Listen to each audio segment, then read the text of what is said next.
Ostatni ten, który przyjechał na Kaszuby i tutaj zamieszkał, no. Jeszcze jeden jest. Kto? A ty? Ja nie mogę być bohaterem własnego filmu. A dlaczego? Dlatego, jedziemy?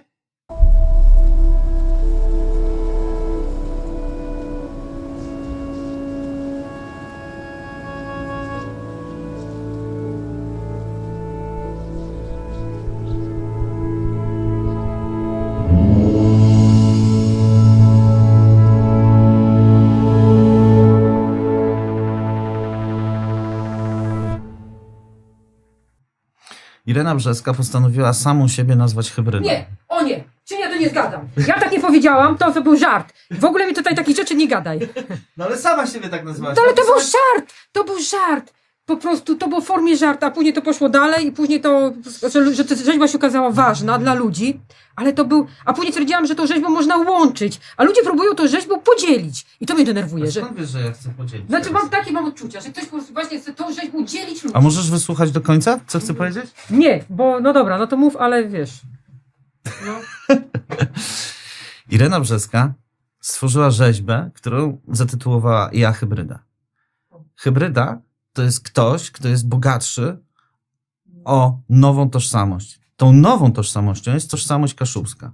Mam dla ciebie propozycję. Nasze ziemie sąsiadują. Dasz nam roce duży posag, a po twojej śmierci mój syn, twój wnuk, następcą zostanie. Ziemie się połączą. Układ dobry, ale ona cię nie zechce. Zgodź się, to ją zmuszę. Układ zawarty. Irena, jak ty się znalazłaś na Kaszubach? To miałam 15 lat i wybierałam szkołę. No i tak się zdarzyło, że wylądowałam w Kościerzynie.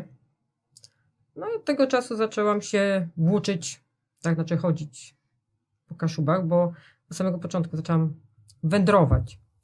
A potem stwierdziłam już po szkole, że nie chcę na Kaszuby wracać, ale pojechałam nad morze i spotkałam mojego męża, który był Kaszubem. I od wielu lat zajmujesz się rzeźbą. Od ilu już? Od 15. Mówiłeś, że interesuje cię rzeźba w każdej formie. Tak.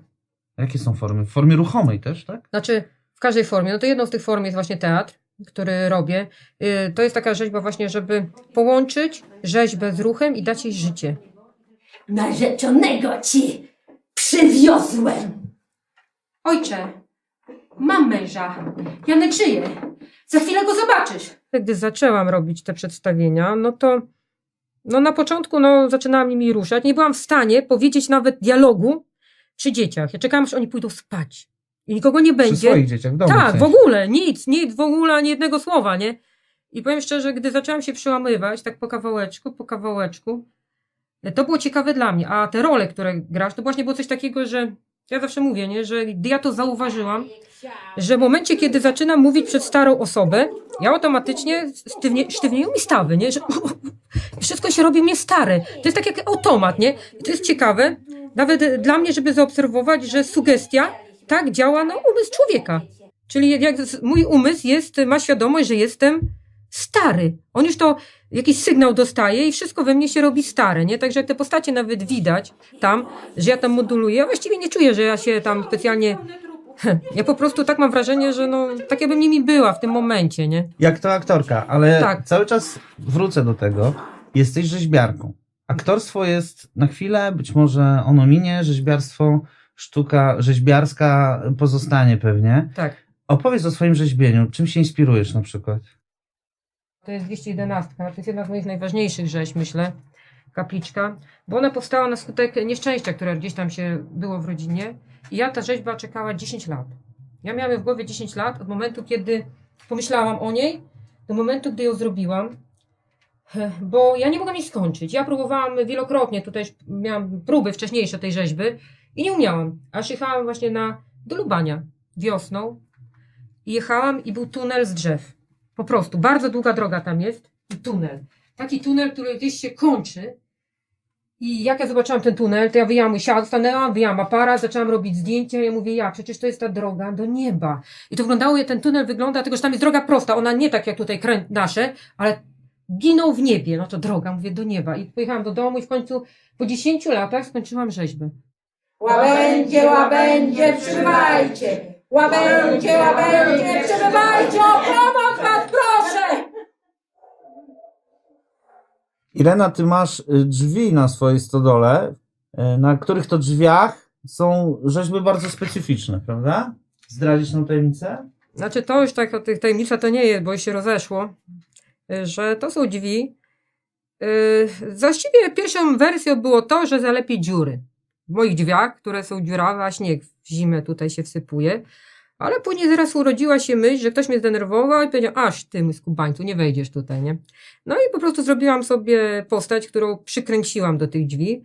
Ludzi, którzy mnie denerwują albo w jakiś sposób specjalnie urażą. To nie jest tak, że ktoś mi coś raz powie, ja już od razu automatycznie go wieszam na drzwiach, nie.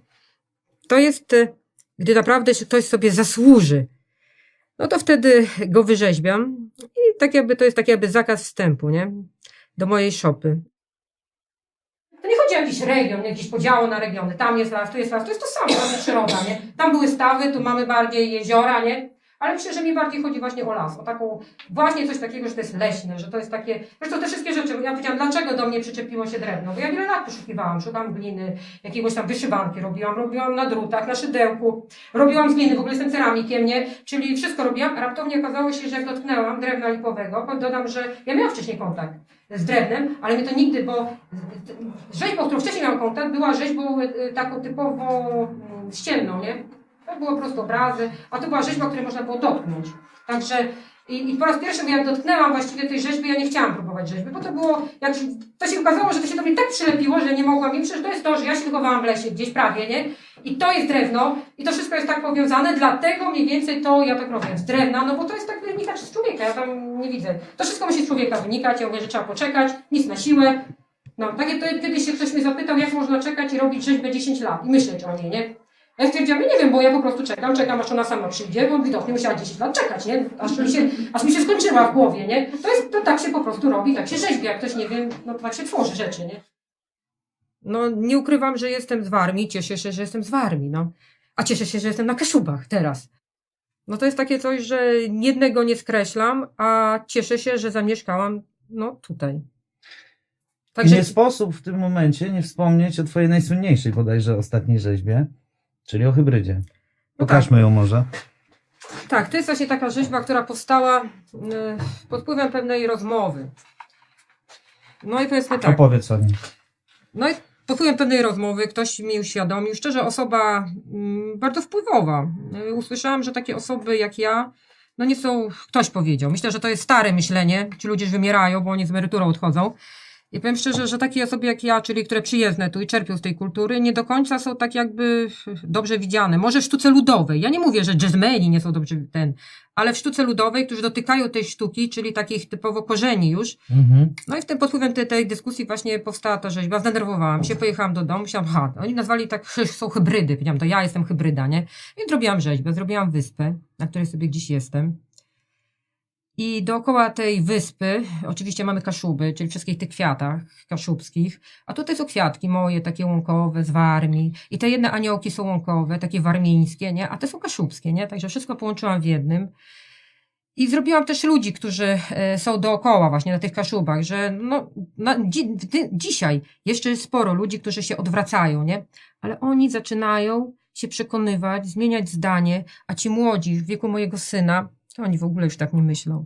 I za chwilę wszystko, ta rzeźba ludzi, którzy się odwracają, zmieni się tak.